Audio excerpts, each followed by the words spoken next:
এ কি মা, তুমি এখন কোথায় যাচ্ছ? কোথায় আর যাব, এই তো কাজে বেরোচ্ছি। মা, তোমার শরীরটা তো ভালো ছিল না, আজকেই না বেরোলে নয়। সবই তো সুস্থ হলে, আর একটা দিন অন্তত বিশ্রাম নাও। না রে মা, আর বিশ্রাম নিলে চলবে না। অনেকগুলো দিনই তো ছুটি নিলাম, এর বেশি ছুটি নিলে আমাকে কাজ থেকে বার করে দেবে। আজ আমায় কাজে যেতেই হবে। তোরা কিছু ভাবিস না, আমি কাজে বেরোচ্ছি। তোরা বাড়ির কাজগুলো সেরে নিয়ে খাওয়া দাওয়া সেরে নিস। তুমি যে কি বলো না মা, তুমি ফেরার আগে আমরা একা একা কোন দিন খেয়ে নিয়েছি বলো তো? তুমি ফেরো, তারপর তিনজনে একসাথে খাবো। ঠিক আছে, আমি তাহলে বেরোলাম কেমন? ঠিক আছে মা, সাবধানে যেও।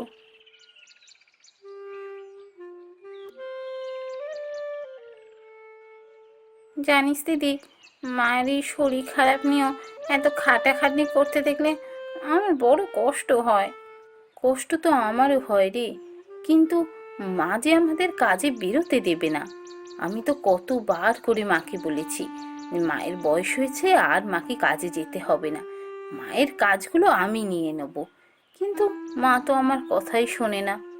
আসলে অন্যের বাড়িতে গিয়ে ঘর মোছা, বাসন মাজা এসব করতে দেখতে চায় না মা আমাদের, তাই আমাদেরকে যেতে দেয় না।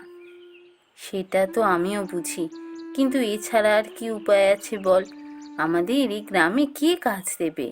তা যা বলেছিস, আমি মাঝে মাঝে ভাবি জানিস তো, যদি আমরা অন্য কিছু একটা করতে পারতাম খুব ভালো হতো। রমলা বৌদি, ও রমলা বৌদি, বাড়িতে আছো নাকি?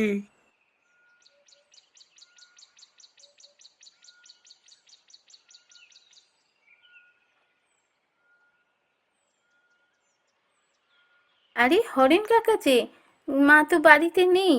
সে কি রে, বৌদি কাজে বেরিয়ে গেছে? ও আচ্ছা। এ কি হরেন কাকা, কি হয়েছে আপনার? শরীর খারাপ লাগছে নাকি? আর বলিস না, সকাল সকাল বেরিয়েছি তো, খাওয়া দাওয়া কিছু করা হয়নি, তাই মনে হচ্ছে মাথাটা একটু ঘুরে গেল। ঠিক আছে, আমি ঠিক আছি, আমি চলি বুঝলি। সে কি, আপনার মাথা ঘুরছে? আপনি এইভাবে এখন পথে হাঁটবেন কি করে? কাকা, আপনি ভেতরে চলুন। না রে মা, ভেতরে গেলে হবে না, আমার তাড়া আছে। বুঝেছি বুঝেছি, আপনি তাড়াহুড়ো করে বাড়ি থেকে বেরিয়েছেন, কিছু খেয়ে বেরোননি, সেই জন্যই মাথা ঘুরছে। আপনি ভেতরে চলুন। এই পথে চলতে চলতে যদি মাথা ঘুরে পড়ে যান, তাহলে আপনি এমনিও কাজে যেতে পারবেন না। ভেতরে চলুন, কিছু খেয়ে নেবেন। তা অবশ্য ঠিক কথা বলেছিস। ঠিক আছে, চ, তাড়াতাড়ি তাহলে একটুখানি কিছু খেয়েই বেরিয়ে পড়বো, আমার দেরি হয়ে যাচ্ছে।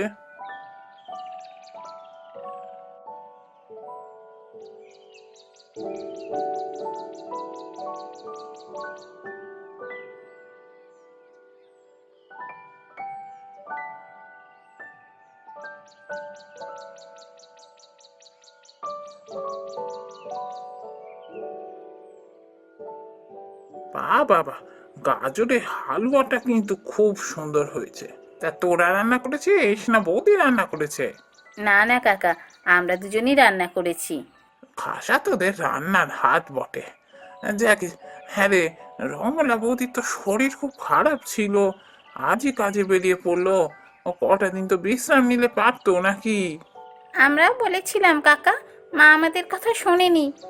আসলে দুদিন ছুটি নিয়েছে তো মা, আরও ছুটি নিলে যদি কাজগুলো চলে যায়, সেই ভয়তেই আজকে বেরিয়ে গেল। সত্যি, তোদের দেখলে আমার বড় কষ্ট হয়। রমলা বৌদির ওপর খুব চাপ পড়ে গেছে। অমল ইসলাম মারা যাওয়ার পর থেকে কি কষ্ট করে না তোদের দুজনকে বড় করে তুলেছে। আমরা তো দেখেছি, রাত দিন এক করে খেটেছে রমলা বৌদি। আচ্ছা কাকা, আমাদেরকে একটা কাজ খুঁজে দিন না, তাহলে আমরা যদি কাজ করে মায়ের কষ্ট অনেকটা কমে যাবে। কাজ? তোদের জন্য এই গায়ে কি কাজ থাকতে পারে? একটা কাজ তোরা করতে পারিস কিন্তু। কি কাজ হরেন কাকা, বলুন না। দেখ, তোদের রান্নার হাতটা খুব সুন্দর, যা হালুয়া আমায় খাওয়ালি, এ চিরটা কাল মুখে লেগে থাকবে। তাই আমি ভাবছিলাম তোরা যদি বাজারে একটা হোটেল খুলিস তাহলে কিন্তু খুব ভালো হবে। তোদের যা রান্নার হাত, তোদের বিক্রি বাটা ভালোই হবে। কি যে বলেন কাকা, একটা হোটেল খুলতে কত খরচ বলুন তো?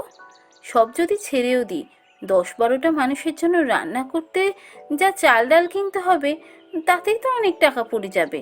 কি করে সব জোগাড় করব? এর জন্য আমার মাথায় একটা বুদ্ধি এসেছে। তোরা এক কাজ কর, কি কাজ কাকা? তোরা দুই বোনে জমিদার মশাইয়ের কাছে যা। জমিদার মশাইয়ের কাছে গিয়ে সমস্ত কথা খুলে বল। আমাদের জমিদার মশাই মানুষটা খারাপ নন, হয়তো ওনার কাছ থেকে কোনো সাহায্য পেলেও পেতে পারিস। হ্যাঁ, একটা কাজ করিস, এই যে হালুয়া রান্না করেছিস না, এই হালুয়া জমিদার মশাইয়ের জন্য নিয়ে যাস। আমাদের জমিদার মশাই খুব ভোজন রসিক, এই হালুয়া পেলে না ওনার মন খুব খুশি হবে। তারপর দেখ না কি হয়। ওরে বাবা, জমিদার মশাইয়ের কাছে আমরা দুজন যাব? আবার কি হোটেল খোলার কথা বলবো? যদি উনি রেগে যান? আরে দূর, রাখবে তো রাখবে, আমাদের গ্রাম থেকে বার তো আর করে দিতে পারবে না। চ না যাই, কিচ্ছু হবে না। অনামিকা মায়ের আমার খুব সাহস। হ্যাঁ হ্যাঁ, যা, তোরা দুজন যা, আমি বলছি, দেখিস কিছু না কিছু একটা ব্যবস্থা হবেই।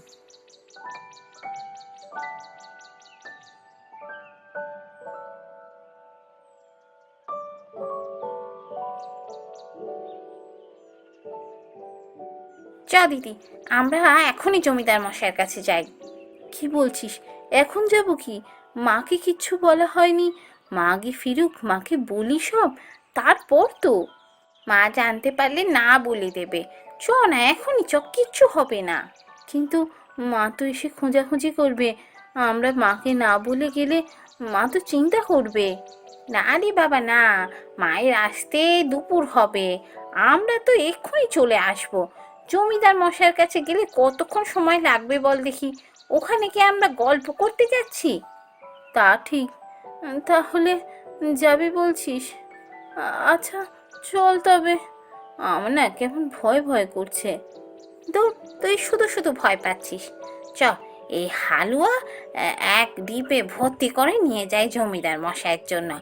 উনি খুব খুশি হবেন।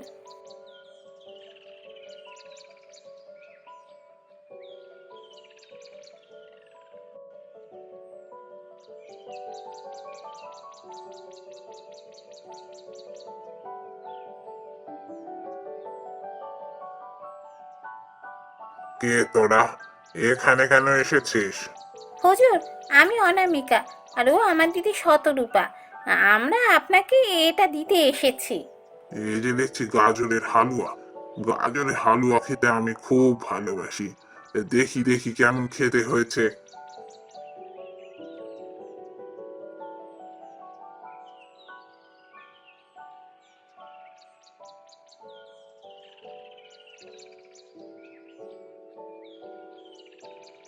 বাহ বাবা, এ তো দারুণ খেতে হয়েছে। এ কে রান্না করেছে? তোরা রান্না করেছিস বুঝি? আগে হ্যাঁ হুজুর, আমরা দুজনেই রান্না করেছি। বাহ বাবা, তোদের রান্নার হাত তো দেখছি খুব ভালো। দারুণ খেতে হয়েছে।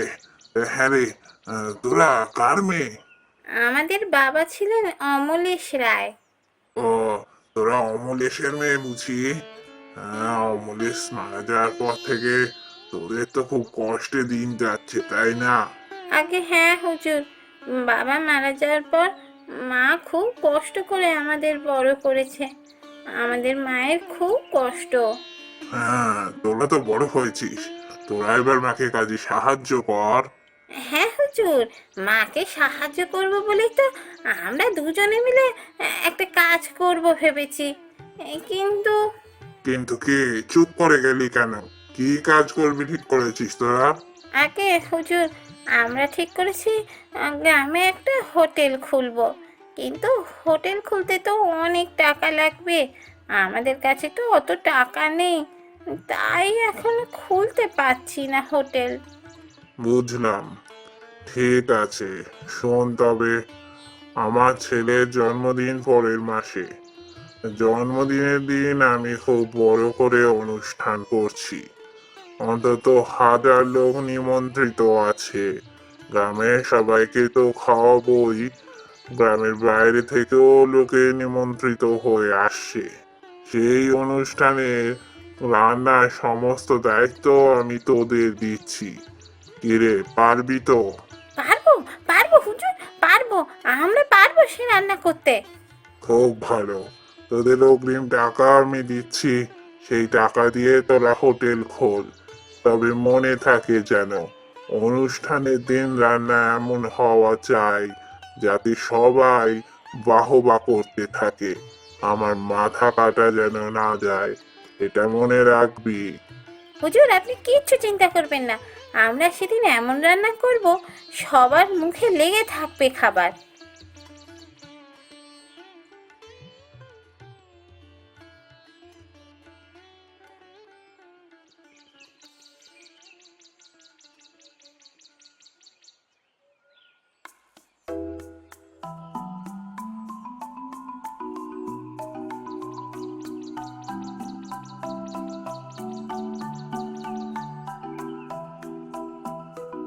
হ্যাঁ রে, তোরা এইটুকু সময়ের মধ্যে এসব কি করে ফেলেছিস রে?